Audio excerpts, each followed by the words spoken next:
Right, well, I'm really going to not speak about the new Romani visual art altogether because that's such an enormous subject. I'm going to try and take one particular turning point, which is the second Romani art pavilion at the Venice Biennale, which was 2011, which was built around one particular concept. So if you read the paper that we put on the website before, that was on the kind of the leading up to that moment, how we got to the first Romani Biennale, which happened awfully quickly, really. In the mid-2000s, the Romani art historian, Timea Junghaus, began to work from within the Open Society Foundation to collect works by professional Romani artists. She then was partly inspired, partly freaked out by an exhibition that we put on at the University of Greenwich in 2006 with 4 professional Romani artists living in Britain at the University of Greenwich. 4 people, well, I suppose one of them, Ferdinand Koci, who was an Albanian Roma migrant, but the others hadn't been particularly identified as gypsies in their artwork before, who put the open about their identity, and the idea of the exhibition was not that it would be an exhibition about gypsies, but an exhibition by gypsies looking at the world. So it wasn't a vision of gypsies, it was a vision by gypsies. However, what happened is when they got together, they went all gypsy on me because of the commonality of their experience. And of course, that's not a commonality of culture, because as we see, Romani culture is very different. We've just heard something about Finnish Romani culture, which would freak out most Romani people in the world. Most Romani people would find Finnish Romani culture strange and extreme. It's at the end of so many continuums. It has also produced some fine artists, I should say. But what they have in common, of course, is the experience of racism, the experience of anti-gypsyism, and the European cultural tradition of anti-gypsyism. So in fact, they found they had a lot in common, and they were doing exhibitions with schools and everything, and it became a European-wide movement, which seemed suddenly to explode. And really not where it was going. The second Roma Pavilion should have happened 2 years earlier, but people were arguing so much about what should happen that they basically spent the seed money arguing about what should happen and never got round to organising it. So the Soros Foundation took a more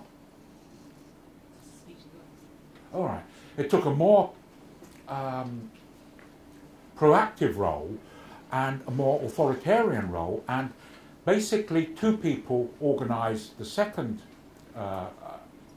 exhibition, which actually happened, Daniel Baker and Maria Klarova, who was an experienced curator who was in charge, and Daniel Baker, an English gypsy artist, who actually got his PhD at the Royal College of Art about 2 months later, and then took an enormous holiday, because how he'd managed to do all of this and do that, I don't know. That image is actually of a design, it's a small model of a design for a gypsy camp created by the situationist Dutch artist Constant Neuwenhuis, who died in 2005, and he created it between 56 and 58. And if you can imagine it full size, it would have been like a great monumental framework, a bit like some of the sculptures you see around the Olympic Park that you walk through, and the caravans would have been underneath. And I'll say more about it in a moment. But first of all, the principles of the impact of the second Roma Pavilion. It reflects the interaction not just between Roma, Gypsies, travellers and Gargés, but the importunity of the incomer, the migrant and the nomad, and the imagination of the occupier. Because that design was produced by a Dutch artist, but it was done in cooperation with an anarchist left-wing councillor who was also an artist and part of the Situationist International.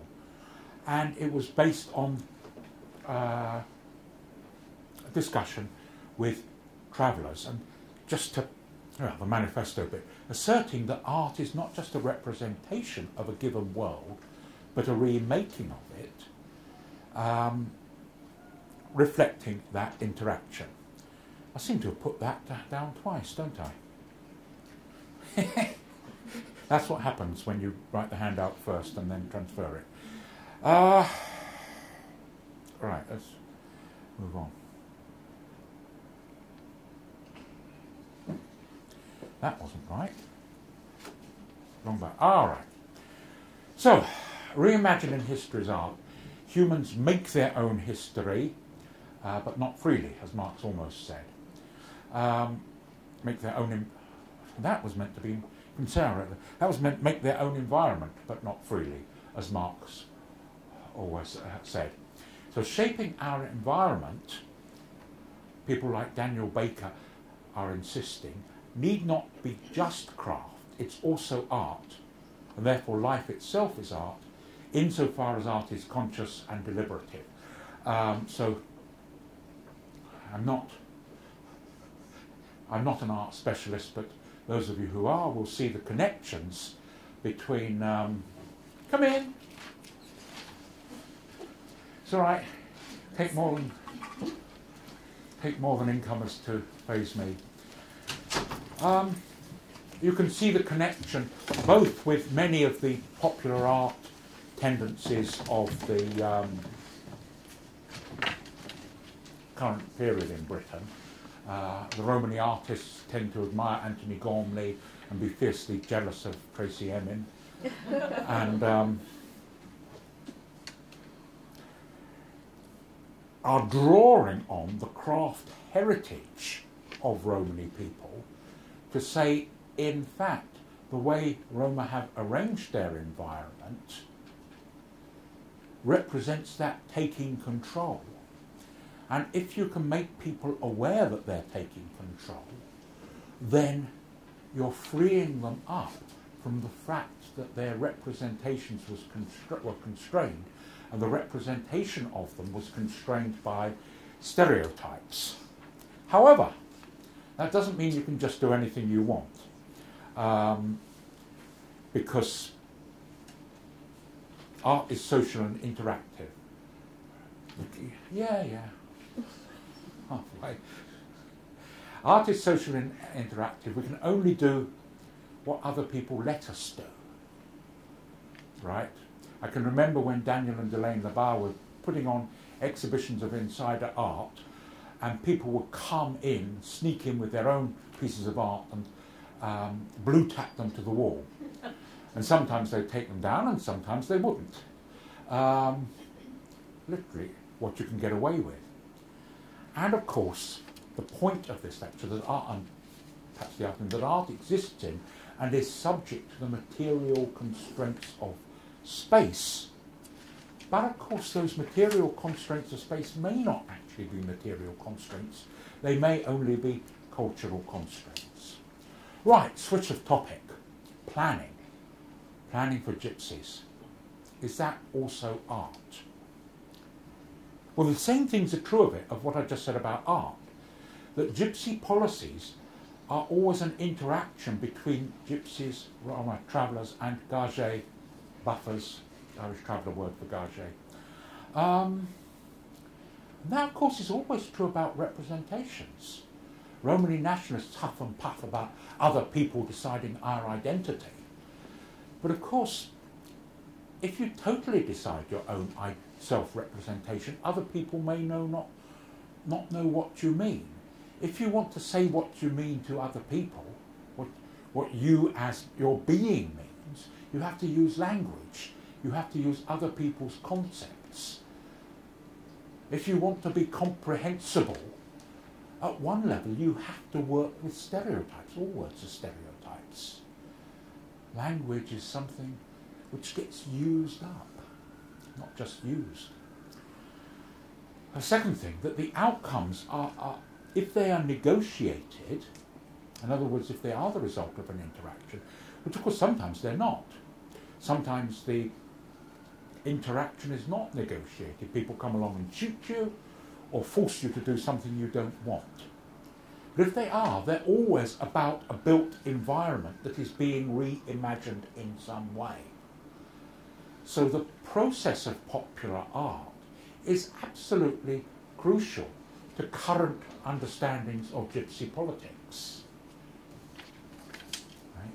The new gypsy art is, well, one of the slogans is that where the politicians are combating stereotypes, the artists have a different strategy. They are transcending the stereotypes.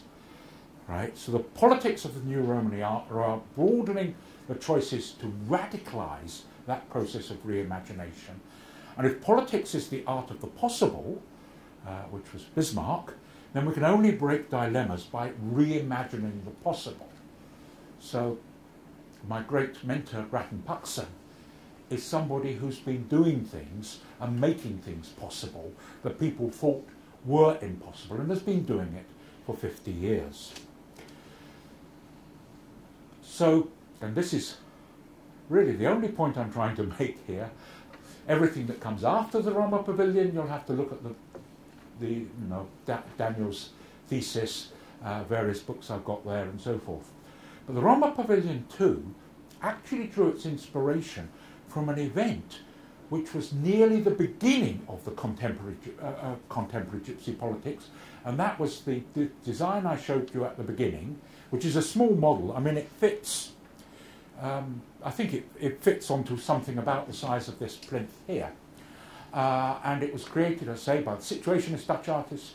Here's the little factory bits, which I can't remember. Constant Neuvenhuis, between 1956 and 1958, is a contribution to create the struggle, a stopping place for nomadic Roma. Actually, I don't think they were Roma. I think they were Italian Sinti, like the Abruzzese Sinti. So they weren't the sedentary Roma of Eastern Europe who we've come to know in this country over the past 20 years. They were travellers like the English gypsies and like the Finnish gypsies were. And it was actually this chap, Giuseppe Pino Galizio, who was an anarchist who I think had been kicked out of the Communist Party. He wasn't actually an MP, as some people say. He was a left-wing regional councillor, independent. And he was also an artist, and he was a friend of Neuvenhuis through the Situationist International. And Neuvenhuis came to visit him, and they spent a long time talking. Now, I must confess, when I first heard the idea of an ideal gypsy site being created by left-wing intellectuals in the 1950s, in the run-up to the thing, my heart actually sank, because I've seen various others of them, those by Richard Hauser, various others in the 60s, and they were all crap. They were all positing classical utopian ideals onto gypsies. This wasn't. And particularly, go on the website and listen to the American art historian Tom O'Donoghue, his thing, and he'll show you that it was anything but. They worked very closely with the local people, the travellers who were there. And Yes, this is what I've just said. If you don't believe me, look at Tom McDonough's paper, and I've given I won't follow that one. And they decided that they were actually going to build part of this model caravan site as the context of the second pavilion. And they constructed it at design size, passing through the wall of the UNESCO's office in the Palazzo Zorzi. So there's the outside bit. There, if you remember, was that kind of central bit.